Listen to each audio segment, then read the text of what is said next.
Welcome to People Tech, the podcast of the HCM Technology Report. I'm Mark Pfeffer.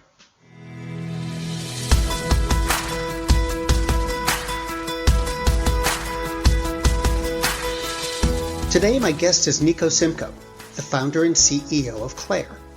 They provide pay-on-demand services for a range of companies, including small businesses, so he's immersed in questions about the growing complexities of payroll, rising employee expectations, and how to build a business in today's economy. We're going to talk about all of that and more on this edition of People Tech. Hi, Nico. Welcome. Tell me about Clair. What do you guys do? Yeah, so Clair is a digital bank that embeds within payroll and workforce management companies. And what we do is we offer holistic banking services for America's workforce, that's salaried, hourly, or even gig workers. And within that, we have a very specific feature which is differentiated from many other platforms. Is the minute workers clock out of work, they see that up to 50% of their wages are available immediately for free and instantly in the app. That's Clair in a nutshell. You said 50% of their wages are available right away. How do they get the other 50%? Yeah, so this is just the wage advance feature. We believe that many Americans, I was one of them, I was an hourly worker throughout college a while ago now, basically should have the ability to cover some unexpected expenses with money they've earned but not yet received, and the ability also to budget for that new way of getting paid. So the way we do it is we have a risk-based algorithm to figure out how much are they actually going to get paid.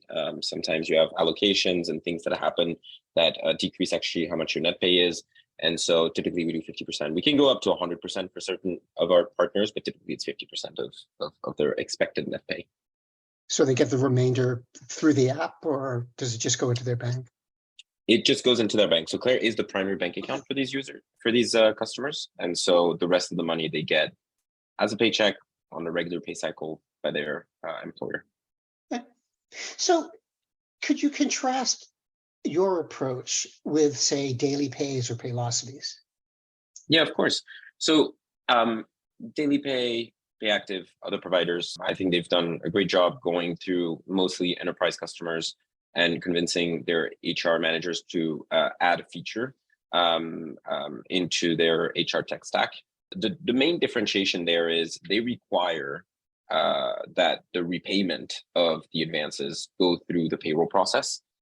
So it depends. They have multiple products there. I'm not an expert in their products, but basically what they do is they go through repayment via the payroll process. We do it very differently. We actually advance money to consumers, and then they get paid their paycheck into the Clair bank. And so it's actually the Clair bank account is a spending account that's held at Pathward. It's a national bank, but Clair is a technology layer on top of it. But within the spending account of Clair, when consumers select that, that's how we then get repaid, is because they receive the paycheck there.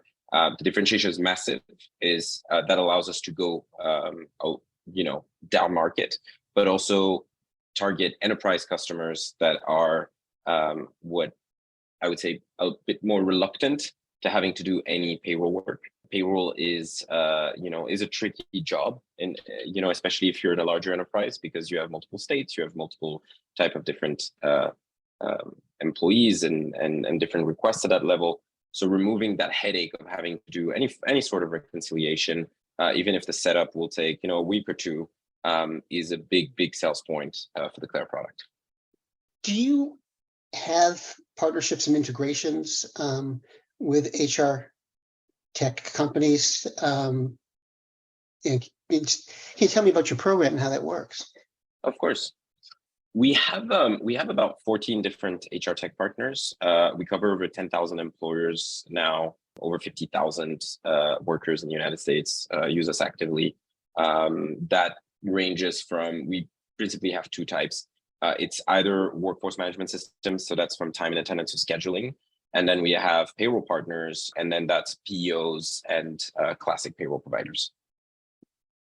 Now, I have this sense that payroll in general is becoming more complicated, not only in terms of regulation, but also in terms of what employees expect. Do I have that right? And what's going on? Yes, I think payroll is in its nature complicated. It's not an easy thing, to process. There's many countries in the world that doesn't put the burden on the employer to collect taxes and deductions for individual consumers. But the way the tax code is built in the U.S., especially for W-2 employees, there's a lot of burden on employers to figure this out on behalf of their employees. There's a benefit with that, so that it's easier to give benefits to consumers in the U.S. And so you have discounted healthcare. You have benefits like this, which is financial services. But a payroll is complex. If you spend time with payroll managers, I commend them for all the work that they do, because it is not easy. Yeah, I'm wondering. Faith in the news media has been challenged, making it even harder to get stories told. The Friday Reporter podcast was created to help audiences better understand the media by hosting journalists who will answer the questions to which we need answers. Join me every Friday to hear more. With all that you do, and I'm curious about your customer base. Are you mostly smaller companies, or do you have enterprise companies, or can you describe that? We're available and live and growing in 29 different industries. So that is a public school, random examples, public school in Georgia, tarmac workers at airports in Florida, large national quick service restaurant chains with thousands of employees, large hospitality centers like hotel chains across the country, and then mom and pop shops. The reason why we can do all of it is because we are, for vast majority of employers, we haven't gone ahead and sold to them. What we've done is we've partnered and enabled workforce management and payroll companies to do it themselves. We have received more and more inbound from larger customers that say we would like something that, helps the payroll process, because right now it's too convoluted, to have a system that requires their payroll process to do something. But yes, the vast majority of our customers are really through the diversified distribution that we have via workforce management and payroll. Does that put you at arm's length from those folks, or do you still deal with them directly when you need to? Yes, so it's on-demand pay or no access is still, I think, relatively speaking, in its nascency. I think it's a few million people that really use it or have access to it. And I think there's 80 million people in the US that, if it was available, they would probably use it in some sort.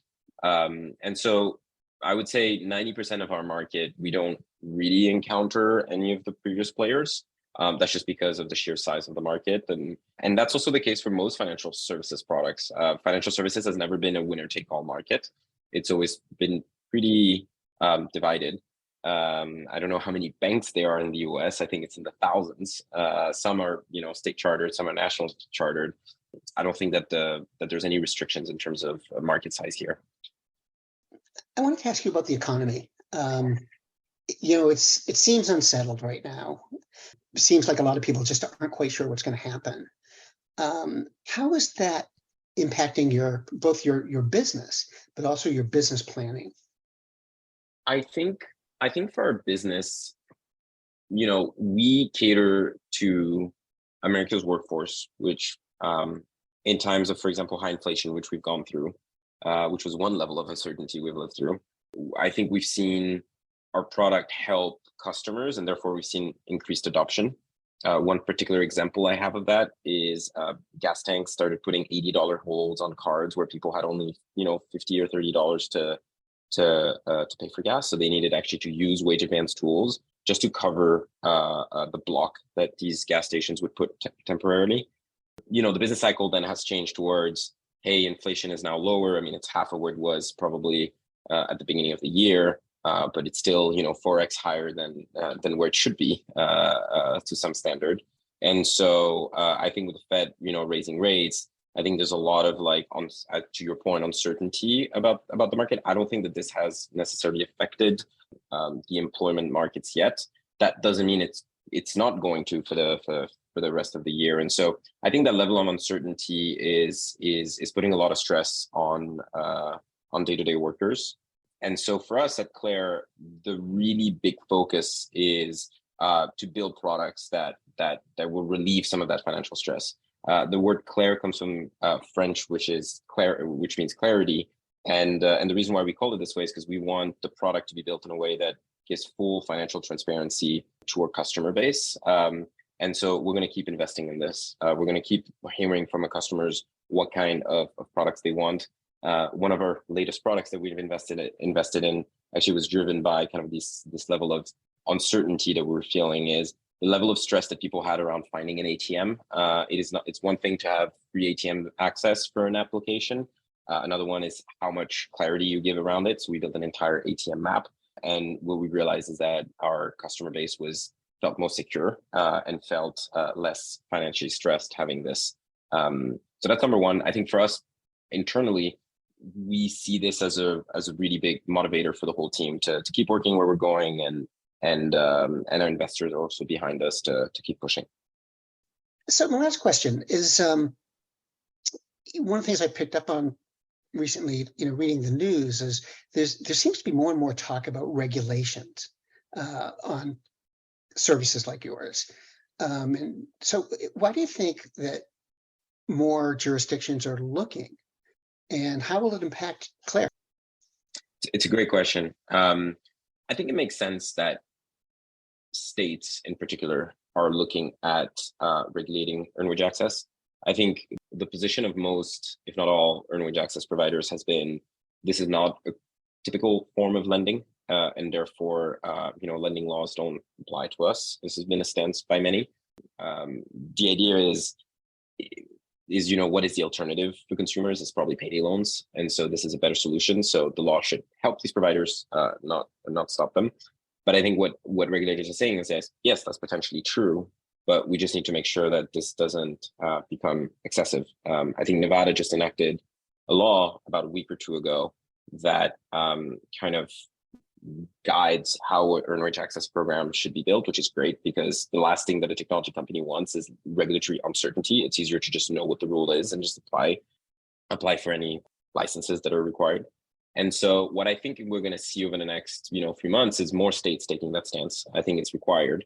But I am not sure that this is, really the number one item on the list of some regulators. So it might take more time for some of these rules to be enacted. So I think in the meantime, the whole industry is a little bit in regulatory uncertainty, but Nevada showing that there's a way to give regulatory guidance is great for programs like ours.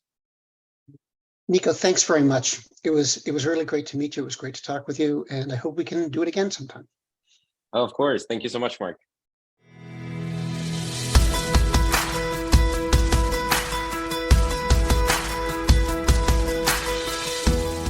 My guest today has been Nico Simko, the founder and CEO of Clair.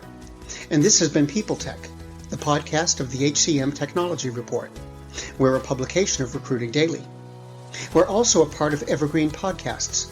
To see all of their programs, visit www.evergreenpodcast.com. And to keep up with HR technology, visit the HCM Technology Report every day.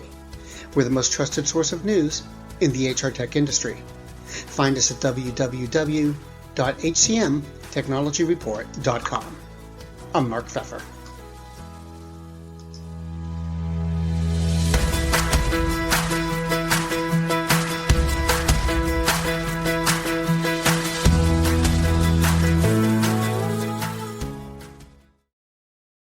Welcome to Don't Retire, Graduate, the podcast that asks you what you want to be when you grow up so you can graduate into retirement with a purpose and a passion, whether you're 25, 85, or any age in between.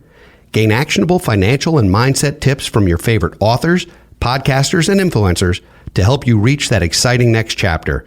Listen now and start building your path to financial freedom and reframing what retirement can mean to you. This is your host, Eric Brotman, reminding you, don't retire, graduate. Do you love news about LinkedIn, Indeed, Google, and just about every other recruitment tech company out there? Hell yeah. I'm Chad. I'm Cheese. We're the Chad and Cheese Podcast. All the latest recruiting news and insights are on our show. Dripping in snark and attitude. Subscribe today wherever you listen to your podcasts. We out.